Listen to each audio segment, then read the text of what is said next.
اور ہم لوگوں کے سیدھے راستے پر ڈالنے کے لیے، اور اللہ تبارک و تعالیٰ نے انسانوں کو ہدایت والا بنانے کے لیے نبیوں کو بھیجا۔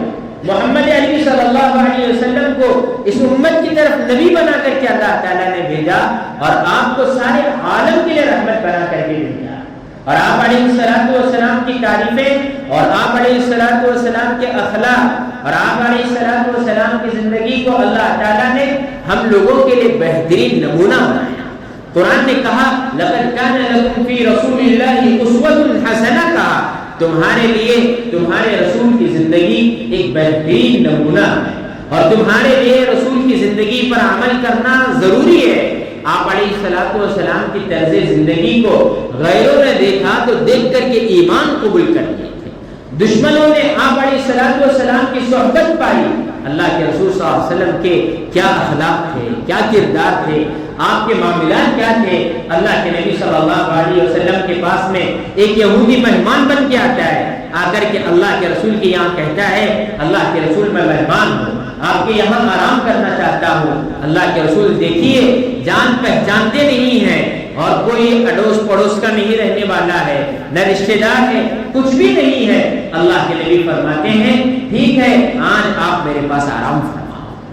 نبی کے اخلاق، اسی لیے قرآن نے اللہ کے نبی کی جو تعریفیں فرمائی ہے وَإِنَّكَ لَعَلَىٰ خُلُقٍ عَظِيمٍ، کہا کہ آپ کے اخلاق بہت بلند و بالا ہیں، اور اللہ تعالیٰ نے نبی علیہ السلام کا تذکرہ بلند کیا ہے۔ قرآن نے کہا وَرَفَعْنَا لَكَ ذِكْرَكَ، اے محمد عربی ہم نے آپ کے ذکر کو بلند و بالا کیا۔ کیوں کیا؟ اور اللہ تعالیٰ نے اپنے نبی کی تعریفیں کیوں کی؟ اس لیے کہ میرے بھائیوں نبی امت کے لیے وہ اخلاق بتا کر گئے ہیں، دشمنوں کے سامنے بھی وہ اخلاق پیش کیے جائیں گے، دشمن دوست بن جائیں گے۔ وہ یہودی رات میں آیا اور آ کر کے اللہ کے رسول کے یہاں آرام کرنے لگا۔ اللہ کے رسول نے خود اپنے بستر مبارک اس کو دیا اور اپنے بستر پر سلایا، اور سلا کر کے اللہ کے نبی صلی اللہ علیہ وسلم نے تھوڑی دیر ان کو کھانا کھلایا، بٹھایا، بات چیت کی، اور ایسے لگا اس یہودی کو گویا میں اپنے کسی خاص رشتہ دار اور دوست کے پاس میں۔ اب وہ رات میں سویا اور سو کر کے پیٹ اس کا خراب ہو گیا شاید، یا بیت الخلا کو جانے کی تکلیف ہو رہی تھی اس کو، رات میں بستر ہی میں اس نے گندگی کر دی، اور گندگی کر کے صبح میں جیسے ہی نیند بیدار ہوئی اس کی، اور اس نے دیکھا کہ بستر گندا ہے، اور میں نے تو نبی صلی اللہ علیہ وسلم کے بستر کو خراب کیا ہے۔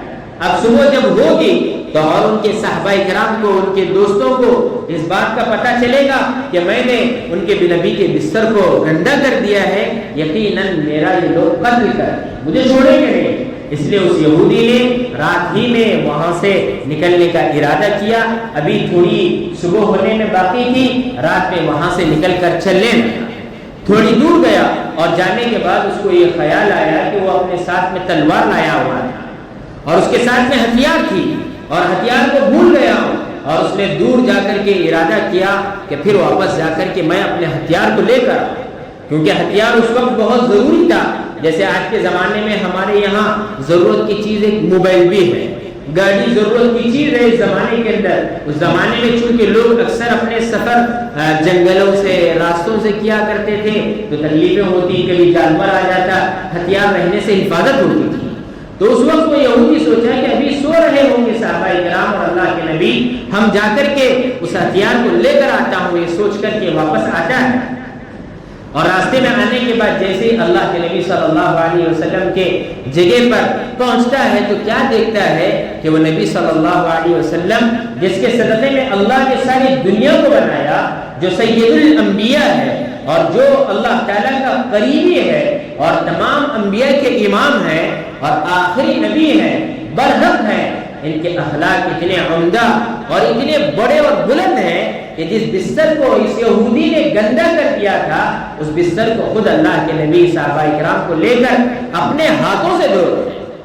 اس یہودی کو دیکھ کر کے بڑا تعجب ہوا اور دل ہی دل میں سوچنے لگا کتنے بلند و بالا اخلاق والے نبی ہیں، کتنے نیک صفت ہیں، اور کتنے ان کا مرتبہ، ان کی شان اور ان کے اخلاق، اور اللہ تعالیٰ نے ان کو سید الانبیاء بنا کے بھیجا ہے، وہ نبی اپنے ہاتھوں سے نیک کیے ہوئے گندگی کو دھو رہے ہیں۔ تو ایک دم اس کے دل کے اندر یہ بات اتنی اثر کرتی ہے، وہ اللہ کے رسول کے پاس میں اسی وقت جاتا ہے، جا کر کہتا ہے اللہ کے نبی کے پیروں میں گر پڑتا ہے اور رونے لگتا ہے، کہتا ہے معافی چاہتے ہوئے اللہ کے نبی مجھے معاف فرما دیجئے، میں نے گندگی کر دی اور آپ کو تکلیف پہنچایا، آپ سید الملائکہ ہیں، یقیناً میں نے سنا تھا کہ آپ کے اخلاق بہت بلند و بالا ہیں، آپ بہت نیک ہیں، آپ غریبوں کے ساتھ ہمدردی کا معاملہ کرتے ہیں، رشتہ داروں کے ساتھ اچھائی کا معاملہ کرتے ہیں اور پڑوسیوں کے ساتھ اچھے تعلیم کی آپ دعوت دیتے ہیں، لیکن میں نے اپنے آنکھوں سے آج دیکھا ہے اللہ کے نبی، میں بھی چاہتا ہوں کہ جس نبی کے اخلاق اتنے بلند و بالا ہو، جس کی عادتیں، کردار اور جس کی زندگی گزارنے کا راستہ اتنا اچھا ہے، وہ کبھی غلط نہیں ہو سکتا ہے، اس لیے میں اسلام میں داخل ہونا چاہتا ہوں، مجھے آپ کلمہ پڑھائیے، میں ایمان میں داخل ہو جاؤں گا۔ یہودی کلمہ پڑھ کر کے میرے بھائیوں اسلام میں داخل ہوتا ہے۔ یہ نبی کے اخلاق ہیں، ہمارے نبی کی کردار ہے۔ آج ہم لوگ، آج ہمارا زمانہ ہے، صحابہ کرام رضوان اللہ تعالی علیہم اجمعین کے زمانے کے اندر آپ کہیں بھی جاتے، سفر میں جاتے، بادشاہوں کے پاس جاتے،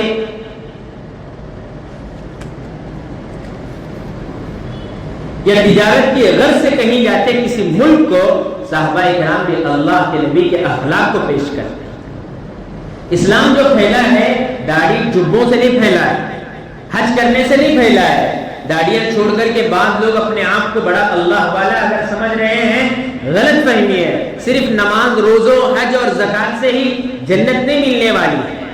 صرف نماز پڑھ رہے ہیں، داڑھی چھوڑے ہوئے، بعد داڑھی چھوڑے ہوئے لوگ تو بڈی کا کاروبار کرتے ہیں، جھوٹ بولتے ہیں، مسجدوں کے پیسے کھاتے ہیں اور نہ جانے کیا کیا حرام کاموں میں ملوث ہیں۔ چند لوگ صرف نام کے لیے داڑھی ٹوپی چھوڑتے ہیں۔ ہمارے یہاں شہر میں بھی بعض لوگوں کا پیشہ ہی یہی ہے کہ اگر وہ کامات چھوڑ رہے اگر سمجھنا ہے داڑھی ٹوپی چھوڑنا ہے، ایک پیشہ کمرشل بن گیا ہے۔ بعض داڑھی ٹوپی چھوڑ کر کے لوگ یہ سمجھ رہے ہیں کہ ہم اللہ والے بن گئے۔ بھائی اللہ والے نہیں ہیں، گدھا اگر شیر کی کھال پہن کر کے گلی میں گھومنے لگ گیا لوگ اس سے ڈرتے ہیں۔ آج کیا بات ہے کہ ہمارے لوگ ہر جگہ ذلیل و رسوا ہو رہے ہیں۔ آج کیوں ذلت اور پستی کے ہم شکار ہیں؟ آج ہمارے اندر تعداد کے اعتبار سے سب سے آگے ہیں اور ہم پیسوں کے اعتبار سے، علم کے اعتبار سے، جاننے کے اعتبار سے، مال کے اعتبار سے آگے ہیں، لیکن میرے بھائیوں ہماری کوئی قیمت دنیا والوں کی نگاہوں میں نہیں ہے۔ ہر جگہ ظلم کا شکار ہے، ہر جگہ پیٹ رہا ہے۔ کیوں؟ اس لیے کہ آج ہم نے ہمارے اخلاق کو اتنا گندا کر کے پورے سماج کے سامنے پیش کیا ہے کہ کوئی ہمارا ساتھ دینے کے لیے تیار ہے۔ ہمارے یہاں شہر کے بعض علاقوں کے اندر نان مسلم کسی مسلمان کو گھر دینے سے ڈرتے ہیں۔ مسلمان اگر گھر کرائے سے پوچھتا ہے تو ڈرتے ہیں۔ کیوں؟ اس لیے کہ اگر ان کو رکھیں گے تو گھر دوبارہ خالی کرنے کا جب وقت آئے گا تو گھر خالی نہیں کریں گے، کرائے نہیں دیں گے۔ بس لوگ نہیں ہمارے بھاڑا دے گا تو بھاڑا نہیں دیتے، زبردستی بولتے ہیں کیا بات دیتے اس تمہیں، کہاں جا رہا ہوں دیتے ہوں میں بھاڑے کا ٹائم ہوا تو دینا، وہاں کے بعد دیتے ہو تو کیسا چلنے والا۔ الٹا وہ جو مالک رہتا پریشان ہونا انہیں ان کے واسطے دے بھی بولی، انہیں بھکاری بن کو انہیں خود بھاڑے سے کیا گھر میں سمجھنا، 10 بار پھرنا اور گھر پکڑے گا تو قبضہ کر لے بیٹھے، میرا چاہیے گھر کرنٹ بلا ہو نام سے کر لیتی بعض لوگ۔ تو یہ اخلاق کی وہ گندگی ہے جس کو غیر ہماری نماز تھوڑی دیکھتا ہے۔ یہاں کر کے کوئی غیر مسلم بیٹھتا ہے، مسجد میں آ کر بیٹھتا ہے، ہماری نمازوں کو، ہمارے رونے کو دیکھتا ہے کوئی؟ ہاں کوئی آتا ہے مسجد میں ہمارے یہاں نماز پڑھنے کے لیے؟ نہیں آتا ہے، اس سے اس کو کوئی لینا دینا ہی نہیں ہے، اس کا کوئی جانتا ہی نہیں ہو۔ غیر مسلم تو ہمارے معاملات دیکھے گا، ہمارے بات چیت کو دیکھے گا، ہمارے رویے کو دیکھے گا کہ یہ کیسے بات کرتا ہے، اس کے اخلاق کیسے ہیں، عادتیں کیسے ہیں۔ یہ قرضہ لیا تو ڈباتا ہے، مسلمانوں کو بینکا والے قرضے دے گا تو بینکا ڈوب جاتا ہے، مسلمان نہیں بینکا کو ڈبا نہیں، انٹرنیشنل بینکا کو ڈبائے جیسے لوگ، اور وہ لوگوں کو بھی قرضے دیے، تھوڑے لوگ قرضے ڈبانے کے واسطے مانگتے رہتے کب ڈبانا ایسے کرو، اور ایسے لوگ رہیں گے تو وہ سماج کیسے آگے آئے گا اور ترقی کیسے کرے گا؟ ہم اس نبی کے ماننے والے ہیں جس زمانے کے اندر قیصر و کسریٰ بڑی بڑی سلطنتیں تھی، بڑی بڑی حکومتیں تھیں، لیکن اللہ تعالیٰ نے اللہ کے نبی کے قدموں میں ان سلطنتوں کو ڈالا. لیکن آج میرے بھائی اتنی تعداد میں ہونے کے باوجود ہم ذلت اور رسوائی کے شکار اگر ہیں، وہ ہمارے اخلاق کے برے ہونے کی وجہ سے. آج ہمارے اخلاق کو اچھے بنانے کی ضرورت ہے. ہم لوگ یہ سمجھ رہے ہیں کہ جمعہ میں ایک بار نماز پڑھ لیے اور نہ جانے کیا کیا نیکی کے کام کر لے، ہو گیا. معاملات ایک مکمل دین ہے، اخلاق اور عادتیں مکمل دین ہے. غیر مسلم جو اسلام میں داخل ہوتے ہیں وہ اخلاق اور عادتوں کو دیکھ کر ہوتے ہیں. ہمارے داڑھی ٹوپے جھبے ازار کو دیکھ کر کے نہیں ہوتے ہیں. ہمارے معاملات کو دیکھتے ہیں، ہمارے بات چیت کو دیکھتے ہیں، ہمارے رہن سہن کو دیکھتے ہیں. ہمارے یہاں نوجوانوں کی حالتیں کیا ہیں؟ بات چیت کیسے کرتے ہیں؟ گالی گلوچ عام ہے، نشہ عام ہے، جھوٹ بولنا عام ہے، گانجا مارتے ہیں، ڈرگس لیتے ہیں، نہ جانے کیا کیا کام کرتے ہیں. گالی دے کو بات کرتا ہمارا نوجوان. ہمارے یہاں کیسے ہر کوئی کیسے بات کرتا ہے؟ گالی دے کیا بھی لا کر بولے تو بھی گالی دے کو بولتا، لا رے کر بولتا، پوری گالی دیتا ہوں. اور گالی دینا کبیرہ گناہ ہے جو توبہ کے بغیر معاف نہیں ہوتا ہے. مسلم شریف کی حدیث ہے. اور اللہ کے نبی فرماتے ہیں اور جھوٹ سچ بولے جیسا بولتا ہے. لوگ سچ کم جھوٹ زیادہ بول رہے ہیں. موبائل کو کسی بھی کام ہے لے کر پوچھے گا تو بولتا ہے بنگلور میں ہوں میں قرضے والے فون لگے رہتے ہیں، موبائل لگا ہے جھوٹ عام ہے. پوچھے کام حساب کر پوچھے فون لگا قرضے والے یا دوست بھی فون لگائے گا تو بعض مرتبہ نہیں کیا بولتا، نہیں ذرا آرام نہیں ہے سو کرتا گو پورا عمدہ ڈالتے رہتا ہے. یہ جھوٹ ہے نا، یہ جھوٹ ہے اور جھوٹ کبیرہ گناہ ہے. یاد رکھیے یہ سزا ہوگی. اور دل پر ایک سیاہ نقطہ ہے. کتنے جھوٹ بولتے ہیں اور لوگوں کو احساس ہی نہیں ہے اور وعدہ کرتے ہیں کہ ابھی آپ 5 منٹ میں آ رہا ہوگا تو بیجاپور میں 5 منٹ کا تو 2 گھنٹے سمجھنا ہو. 2 گھنٹے کم ہوا رہے گا 3-4 گھنٹے. 5 منٹ میں آ رہا ہوں 5-6 گھنٹے کے بعد آتا ہوں. یہ بھی جھوٹ ہے بھائی، اس سے بچنا چاہیے. اور سماج ایسا ہے اور نکاحوں کے اندر ٹائمنگ ڈال دی 11:30 بجے. نکاح ہوتا ہے 1 سوا 1 1:30 بجے. بعض جگہ عالمگیر ہال میں آپ کبھی کبھی جاؤ، وہاں نماز ہوتی رہتی ہے، وہاں نکاح کی آواز آتی رہتی ہے، خطبہ نکاح پڑھا جاتا ہے. یہ قوم کی حالت ہے. ہماری اخلاق میں بھی گرے ہوئے، تہذیب اور تمدن سے پورا دور ہوتی چلی جا رہی ہے قوم. غلط کاموں میں بہت آگے جا رہی ہے. جس نبی نے ہم لوگوں کو تہذیب اور تمدن دیا تھا، اچھے اخلاق پیش کرنے کے بارے میں کہا تھا، وہ نبی کو کتنی تکلیف ہوتی ہوگی جب ان کے سامنے اس امت کے اخلاق اور عادتیں پیش کی جائیں. اس لیے میرے بھائی اگر ہم لوگوں کو ترقی کرنا ہے، یہ نئے زمانے کے ساتھ نہیں چلنا ہے.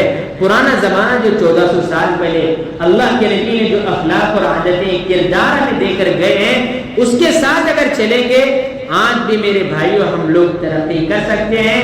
پوری دنیا ہمارے قدموں کے سامنے آئے.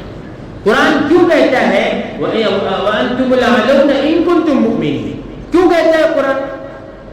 ہمیشہ غالب اور سر بلند تم ہی رہو گے اگر تم پکے سچے ایمان والے، پکے سچے ایمان والے بننا ہے. خالی مسجد میں آپ بیٹھنے کے حد تک ایمان والے نہیں ہیں. ہم صرف حج کرنے تک، عمرہ کرنے تک کے مسلمان نہیں ہیں. ہم صرف رمضان کے روزے رکھنے تک کے مسلمان نہیں ہیں.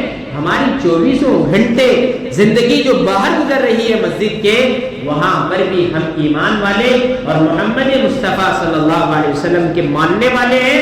ان کے زندگی کے مطابق زندگی گزار کے دکھانا، یہ اصل زندگی ہے. ہم لوگ جھوٹ بول رہے ہیں، دھوکے کے کاروبار کر رہے ہیں، گالی گلوچ کر رہے ہیں. میرے بھائیو یہ نبی کا طریقہ نہیں ہے. ہم جس اسلام کو آج لوگوں کے سامنے پیش کیا جا رہا ہے، آج بعض لوگوں کے حالات ایسے ہوتے ہیں، بعض لوگ پریشان، اپنا ہی لوگ پریشان ہیں اپنے لوگوں سے. ہمارے مسلمانوں سے خود مسلمان ہی پریشان. کسی کے منہ سے بولے تمہیں کیا بھائی یہ حالت کیا ہو رہی، ہمارے لوگ بھوٹے. اور ڈباتی بھی کیسا جی ہمارے لوگ ساتھ میں ہے لوگ ڈبا دیے. ڈبانے کا کیا یہ نہیں، دوسرے اس قوم کو ڈبانے کی کوئی ضرورت نہیں ہے. ساتھ میں چلنے والے ڈباتے رہتے، بازو بازو پھرتے رہتے لوگ. انہیں کیا بھی کر دوں اگر پلان ڈالا انہیں جب ڈال چھوڑے رہتا ہو پہلے، اس کے ساتھ پھرتے رہتا. ڈبانے کا ہنر مسلمانوں کے پاس بہت ہے اور ان کی زیادہ محنتیں کہاں لگتی بولو مسلمانوں کی؟ کسے ڈبانا، کسے پکڑنا کا اس میں زیادہ، اپنے اس میں نہیں سوچتا ہے مسلمان. تو یہ ایسی چیزیں ہیں جو اپنے لیے خود کے لیے گڑھا کھود رہے ہیں اور پوری قوم اسی کے اندر برباد ہے. اس لیے میرے بھائی اللہ کے نبی صلی اللہ علیہ وسلم کے زمانے میں صحابہ کرام خود بھوکے رہ کر کے دوسروں کو کھانا کھلاتے ہیں، اپنے بچوں کو بھوکے رکھتے ہیں، کیسی صفت ہوگی؟ اب غیر ایمان نہیں لائیں گے تو کون لائیں گے بولیے آپ؟ اللہ کے نبی صلی اللہ علیہ وسلم کی یہاں ایران کے بادشاہ کا بیٹا مہمان بن کے آیا ہے، اور مہمان بن کے آیا، اتنی بھوک مری اور بھوک اور فقر و فاقے کی تنگسی اس زمانے کے اندر، کھانے کے لیے کھانا نہیں رہتا. صحابہ کرام خود اللہ کے رسول صلی اللہ علیہ وسلم کے گھر میں اتنا کھانا نہیں رہتا کہ آپ پیٹ بھر کر یہ کھانا کھا سکیں. اللہ کے نبی کے یہاں کوئی مہمان آتا تو اللہ کے نبی صحابہ کرام کو پوچھتے کہ میرے یہاں ایک مہمان آیا ہوا ہے، کوئی اس کو کھانا کھلائے گا؟ ایران کا بادشاہ تھا. اللہ کے نبی نے کہا، صحابہ کرام سے پوچھا تو ایک صحابی نے کہا اللہ کے رسول میں کھلاؤں گا. حالت کیا ہے پتہ ہے صحابی کے؟ گھر کے اندر اتنا کھانا ہے کہ ایک آدمی کھا سکتا ہے. اب مہمان ہے اور مہمان کو لے کر اللہ کے نبی کا مہمان، وہ تو جان سکتا. ہمیں جھوٹے لوگ آتی، ہمارے یہاں کیسا جھوٹے مسلمان ہیں، خالی نماز مسجد کے اندر مسلمانیت دکھا رہے، باہر گیا گالی گلوچ جو شیطان پن انہیں کرتا، دیکھو ہمارا مسلمان باہر گیا کیا بولنا ہے اس کا، سمجھتا نہیں. حرام کام لوگ حلال سمجھ کیوں کر رہے؟ اور تھوڑے لوگوں میں بولا نہیں زمینہ کی لپڑا میں نے جو گھراں کی اس میں پیسے جو لیتی لوگاں، یہ جو پیسے بیچ میں مانڈو لی اور یہ سب کرتے ہیں نا، بڑا پن کر بڑواس کا لوفرا رہتی، تھوڑے گلی محلے کے بہت اڑاس پن کرتے رہتے ہیں لوگ، یہ ایسا کرتے ہیں بولنا سے تو ڈبانے کے لیے کرتے. اللہ کے نبی صلی اللہ علیہ وسلم کے مہمان تھے، وہ ایران کے بادشاہ کا بیٹا شہزادہ، جا رہے تھے. اللہ کے نبی صلی اللہ علیہ وسلم نے کہا میں لے کر جاؤ.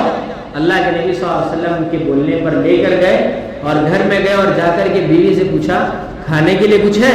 تو بیوی نے کہا ہے، صرف ایک آدمی کھا سکتا ہے.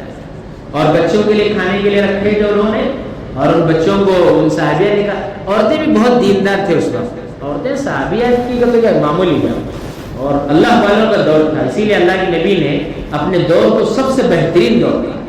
معمولی ہستیاں نہیں تھی، ویسے لوگ پیدا ہونے کے بعد دشوار، اتنی عظیم شخصیتیں تھیں. تو اللہ کے رسول صلی اللہ علیہ وسلم کے مہمان کے بارے میں کہا کوئی فکر کی بات نہیں ہے، مہمان کو کھانا کھلائیں گے. اور شوہر نے کہا جب ہم مہمان کے ساتھ کھانے کے لیے بیٹھے تو تم چراغ کسی بہانے سے بجھا دینا اور میں کھانے کی صرف ایکٹنگ کروں گا، آواز کروں گا اور مہمان اتنی دیر میں کھا لے گا. اب یہاں دیکھیے رات کے اندھیرے میں کام انہوں نے کیا ہے، مہمان کا اکرام کیا ہے. اور آج ہمارے یہاں کیسا ہے، ایک بسکٹ کا پیکٹ بانٹا گا تو بیٹا 10 کیمرے سامنے لگا پڑے. تھوڑے لوگ رہتی انہوں خالی ویڈیو کیمرے میں آنا کر وہ ایک کیلا ایک بسکٹ دواخانے میں دیتے رہتے ہیں جنم دن کو، نہیں تو رمضان میں کیا ہے زکات کے پیسے دیتے رہتے. بعض لوگ وہاں یا جمع غریباں 500 کی نوٹ دیتے رہتی، کیمرے ایک طرف دے ہوئے یہ فوٹو. اب وہ صحابی نے رات میں عمل کیا ہے، بھوکے سوئے، اپنے بچوں کو خود بھی بھوکے سوئے، اور صبح میں اللہ تعالیٰ کو یہ ادا اتنی پسند آئی اللہ تعالیٰ نے جبریل امین کو بھیجا اور بھیج کر کے کہا یؤثرون علی انفسہم ولو کان بہم خصاصہ.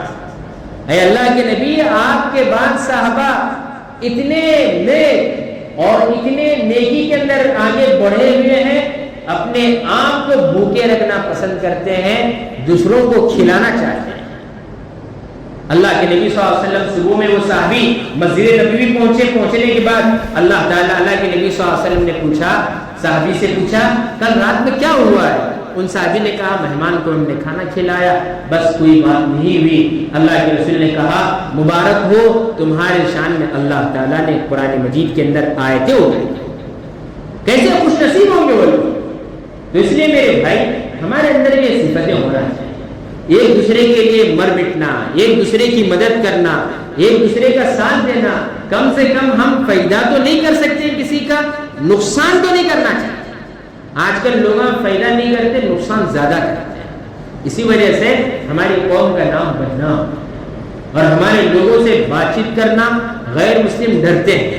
آج بھی میرے بھائی اگر ہم اخلاق ہمارے نبی جیسے اپنائیں گے، ہمارے معاملات کو درست کریں گے، ہمارا لینا دینا صحیح رکھیں گے اور ہمارے جتنے بھی کام ہیں وہ نبی کے طریقے پر کریں گے، یقیناً میرے بھائیوں غیر اپنے بن جائیں گے. یاد رکھیں، ورنہ ہم سے دور ہوتے چلے.